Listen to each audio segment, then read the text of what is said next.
Good morning, YouTube land. Been on vacation for a week and got a lot done. Feel pretty good about going back to work, earning some money.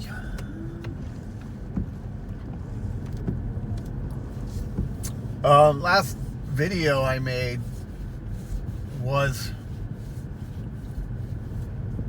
about a conversation, a debate with a good with a person I have a relationship with, and this person is special, very close to me. And anyway, I made a video, and the idea was to both of us kind of have it on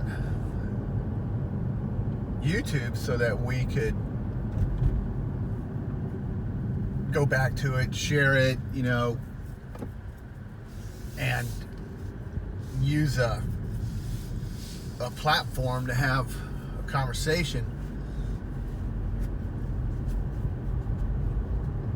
that would be easy to reference, and interesting, to make it interesting, to be able to go back and look at ourselves and say, okay, this is what we discussed, this is how we reacted, this is the emotion that was involved, this was the logic that was involved, and the how that, I want to see, I personally want to see how the conversation evolves. Oops, the camera's falling down here.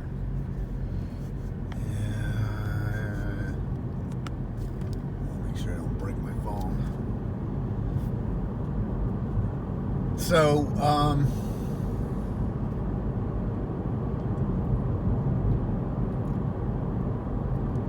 I haven't heard from her, I sent her my video, and got the impression that she was going to respond, and it's been weeks, so she hasn't responded. I'm not really sure why.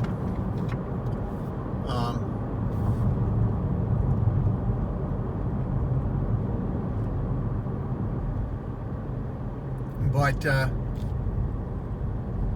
going to make this one and send it to her again and see if I can't reestablish contact and forward the idea. Because I think it's a good idea, okay?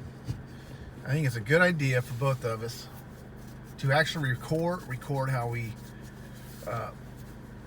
perceive things, so that we can self-analyze each other, analyze myself for things I believe and think, and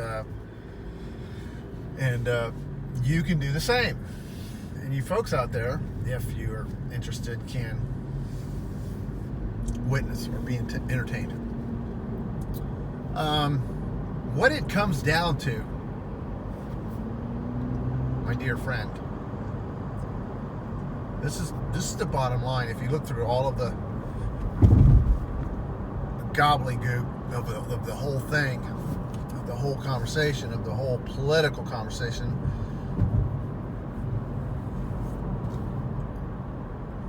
one of us is being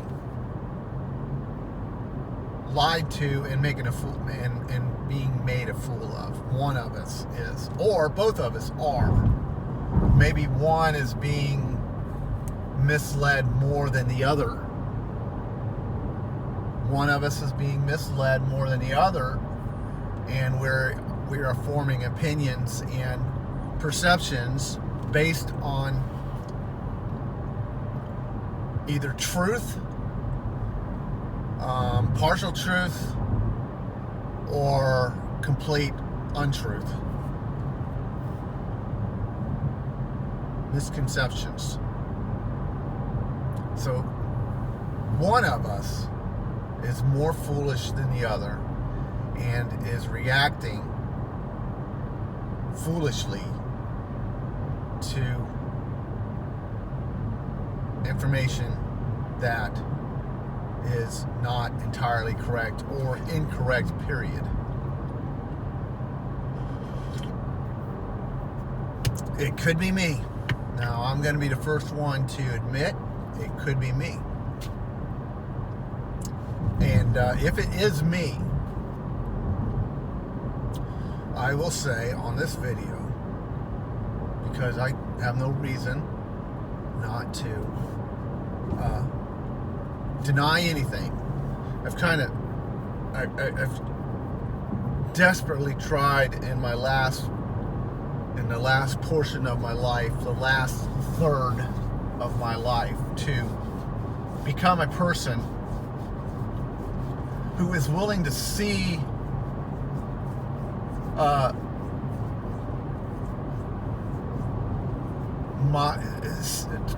was willing to see characteristics about myself that are unappealing or negative or dysfunctional or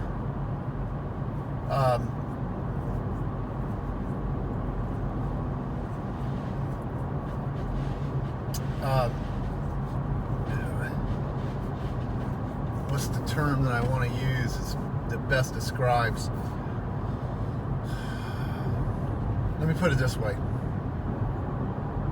I want to be a person who is willing to better himself through knowledge, through the admission of not being correct in every different way. My goal in my life is to be correct, to be a correct person within, to be a pure person, to be open-minded, to be able to see reality. That's it. I want to live in reality. I want to exist in reality. And yet I still want to be a part of society. And to be a part of society and be a person who exists in reality. What's real, what's not real. Disregard what's not real. Don't react to what's not real, what's not genuine, what is shallow. I don't want to exist in a false frame of mind, even if my perception of myself is false. I don't want to be a false person. And I don't want to be made a fool of. I don't want to be lied to, and I don't want to be sucked into a vortex of misinformation that generates a false reaction.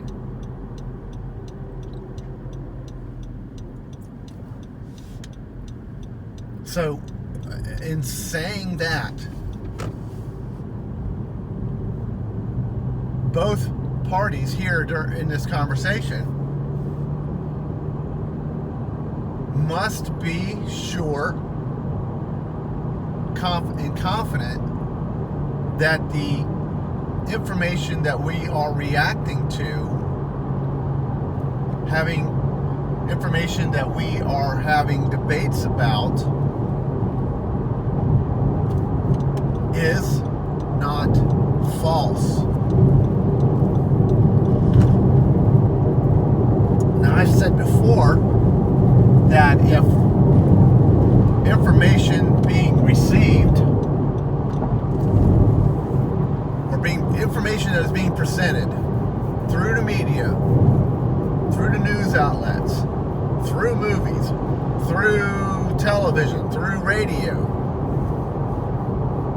is even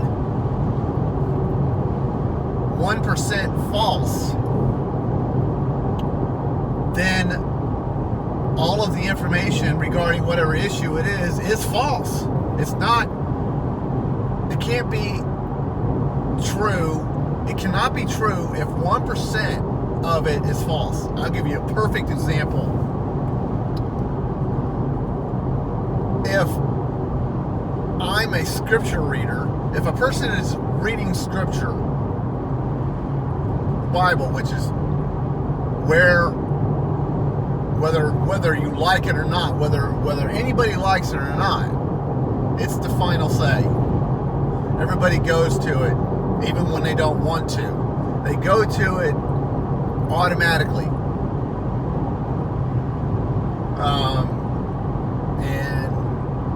In unconscious ways or in conscious ways. And they go to it for a base of existence. And that includes the atheist, because atheism is discussed in Scripture. So if it's determined by fact that 1% of Scripture is false, then every bit of it is false. Can you trust? Is there any part of it that can be trusted?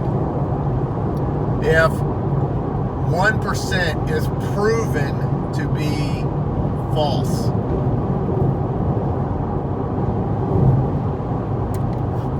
The answer is no. The answer is you can't trust.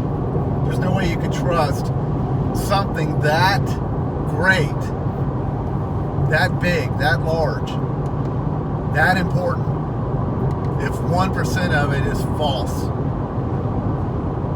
So it'd be useless. There'd be no reason for religions, no reason for... Man, you understand what I'm saying? Scripture's got to be true, or it has absolutely no value whatsoever. Information has to be true, or it has no value whatsoever. Everybody's misled. Everybody's lost. Everybody is reacting or acting on false information that makes them false.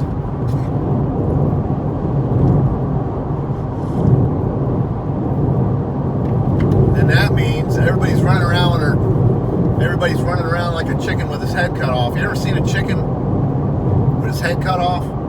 It's really graphic. I mean, I remember being a kid and at my friend's farm, and they were cutting chicken heads off, and these chickens are running around and bumping into each other and bleeding and going no direction at all.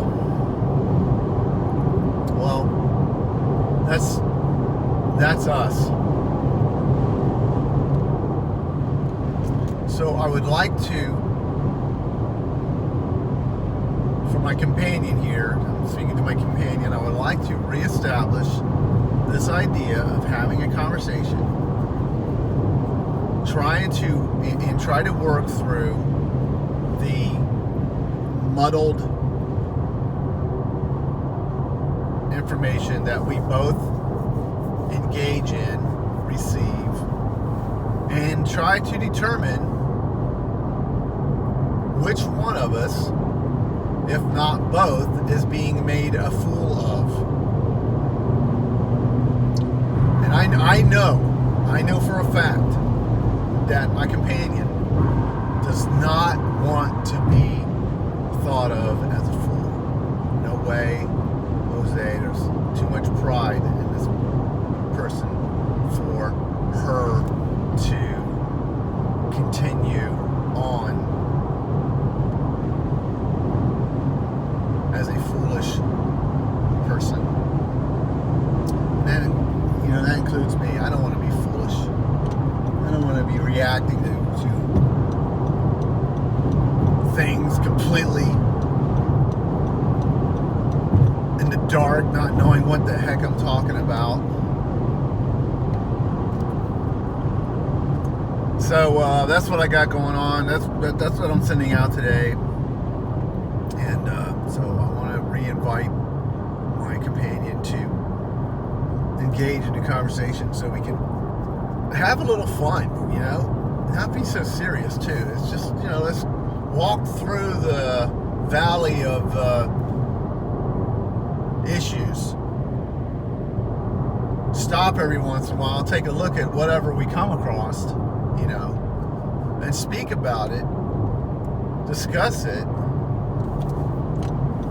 and learn what we can from one another. It very well may be that we both somehow enlighten ourselves through putting our two minds together. I think that's a good thing. There's nothing wrong with that. In fact, if the whole world could do that,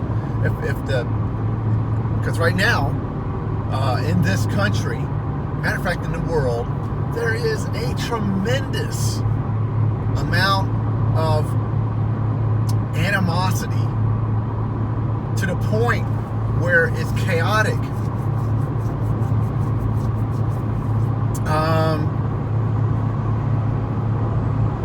And it's getting old.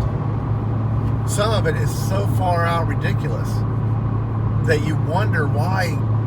You serious? I do. I wonder what is going on. Why are these people so emotionally charged and screaming at each other about something? Listen, here's the fact. Screaming at each other about something they have absolutely no control over. Nothing. They don't have any control over it. Don't they have anything better to do? That's my question. Don't you have anything better to do besides screaming obscenities at someone about issues that probably, here's the truth, are not true?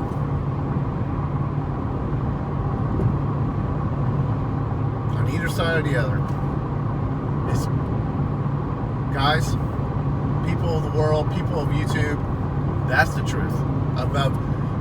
That's more true. That statement is more true than anything else being said or discussed in today's current events. What's more true than anything is that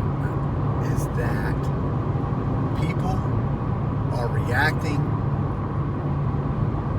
through emotional, false beliefs.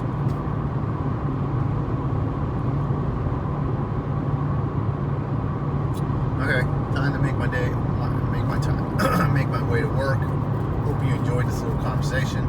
And my very close companion, come on, man, let's have a discussion. Let's talk about this craziness. It would be good for both of us.